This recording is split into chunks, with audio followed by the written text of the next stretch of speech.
So you found the perfect property and it's time to put in the offer. Here's how you do it. So to premise this, I'm making a little assumption that you know your criteria, you've got your cash together, you've actually done your analysis, and you're ready to submit the offer in the first place. If you haven't, the rest of this doesn't make sense. With that in mind, the first thing you need to look at is your USPs, your unique selling points. And you need to have integrity with this. For example, if you're going, I can complete really quickly, and you haven't even looked at if you're mortgageable or not, you definitely can't do that. But your USPs could be speed. It could be the fact that if it gets downvalued, which, might happen in the marketplace, then you will top up the cash and you show evidence of that. You could put forward that no matter what happens, this is what you're going to do. It could be you're a cash purchase and you'll complete in a week. Whatever your USP is, you need to present that in the right way possible. With this in mind, you need to understand the market to actually define that. For example, moving with speed does not always mean completing in a couple of weeks with a cash purchase. A lot of the time, you have to bear in mind, on the open market, it could be 6 months plus before somebody's even completed on their property. So if you can complete with a mortgage, but get that mortgage instructed and get it in complete within 10 to 12 weeks, that is still fairly quick for the open market. So understand your USPs. Next, think about the evidence that you can provide. A lot of people talk shit in our industry. It's full of bullshitters, from frankly estate agents to buyers to vendors. You don't want to be that person, and none more so when you are submitting the offer, which I'll get to in a moment. But if you're going to say I'm a cash purchaser, have your proof of funds, a bank statement, the name, and that can be blanked out, the address blanked out, but show that, hey, I've got my solicitor ready and waiting. Great. Then have your solicitor details to submit. But think about the evidence that you can put together when you're putting forward the offer. Next, and this is my favorite part of submitting an offer with evidence, is most people, if you don't know this, with an estate agent, for example, or a vendor, they talk to them, they say, hey, what's the situation? I think this is where I'm going to be looking at. Can I book in a viewing? You then go and do the viewing, you then come back, and then it's hey, I'd like to submit an offer. And then the estate agent will be chasing, usually for 3 to 5 days, for proof of funds, etc. So you can actually buy this property, to then get it accepted, to then send everything over. So I'm actually doing this before the viewing. So what I will do is I will understand it. I will get my template offer, which I put in an email, and this has my offer, the address, the terms based on completion date, my solicitor details, my broker details if needed, and a bank statement print screen as my proof of funds. And what I'll have is, because I've got this as a template, I only ever really need to change the offer and the address, right?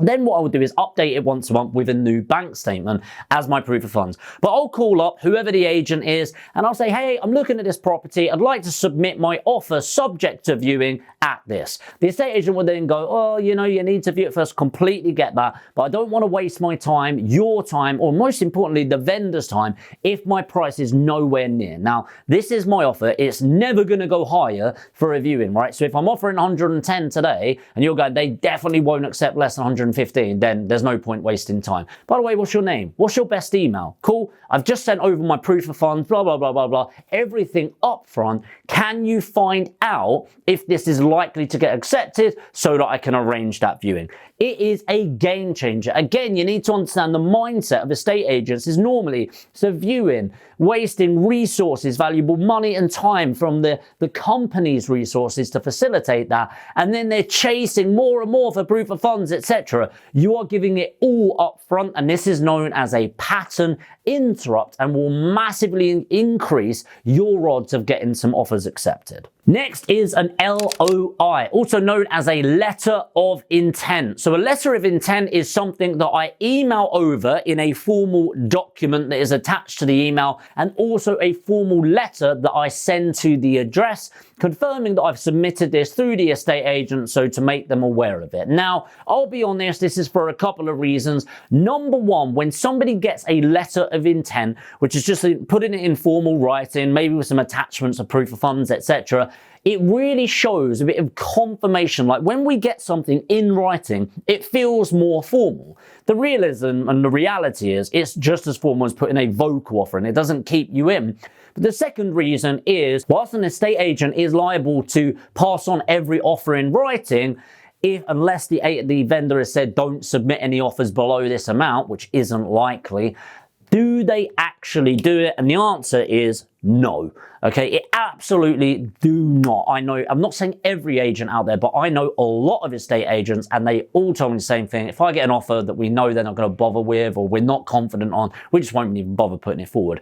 Okay, so I like putting it in writing to the vendor, not to cut an agent out. Let me make that clear, just to make everyone aware that this is what I'm looking to do and I can move forward with. Maximizes, and by the way, worth saying this, even if they reject the offer, that's really important. Even if they reject the offer, I will submit that and I will put in, if they've rejected it, this offer is valid for 7 days only, i.e. this will expire on this date. It creates a sense of urgency that they have got 7 days to find a better offer, or they better come back to you quickly. Next, you need to have a follow-up sequence. So first tip with this, if they go, no, I've not accepted your offer 110, but they can do 115, and it actually works, please do not jump suddenly. When you change your offer quickly, you need to think beyond just that one deal. Each time you do something, it's a behavioral instinct, and you are training the other person. All the time when we communicate with somebody, you're training somebody on what you do, what you don't do, what's acceptable, what's not acceptable. If you train that estate agent that your offer goes in, and then they come back and you suddenly change it, then you're training them on every single future offer you put in. So push back a little, say, look, I definitely can't do that. Look, this is the number, this is what I'm able to do. And get off the phone. Never change your offer on the phone. Then when you've got off, redo your figures, leave it an hour, see if they call you back, which a lot of them do, by the way, because they're testing your waters. And if not, call them back and just say, hey, had a relook at the figures, I can do another 1,300, and that is me capped out. Is that something you think the vendor will do? If not, I need to move on to the next property. And if they go, no, mate, seriously, it needs to be 5 grand higher, at least you know where you're standing. You can go, cool, leave it with me, let's see what I can do. And if you could do it, you go back. But if not, they'll go, oh yeah, they might do, let me check it out. Then you know they were just trying to get some wiggle room out of you. But have that sequence set up. The final tip I want to give you before wrapping up is, how long do you follow up? And I'm interested here, if you want to pause the video and put in the comments, I want to know your honest answers on this. So some of you would have said, I'll follow up 3 times. Some of you would have said, I'll put in the offer, and if it doesn't get accepted, then that's that, right? Some of you would have said, I'm going to chase until they've sold it subject to contract to some other people. But no, the answer is, for me, if there is genuinely a good deal here and I've not offered some ridiculous price in comparison to what they're listing at, I will chase every 2 weeks until it has completed with somebody else. Why would you do that, Jamie? Well, because right now, you know, there's anything that can go wrong in the property market in general, but you need to know the stats. With an estate agent especially, 1 in 3 properties fall out of the legal process. And that could happen all the way up to completion day.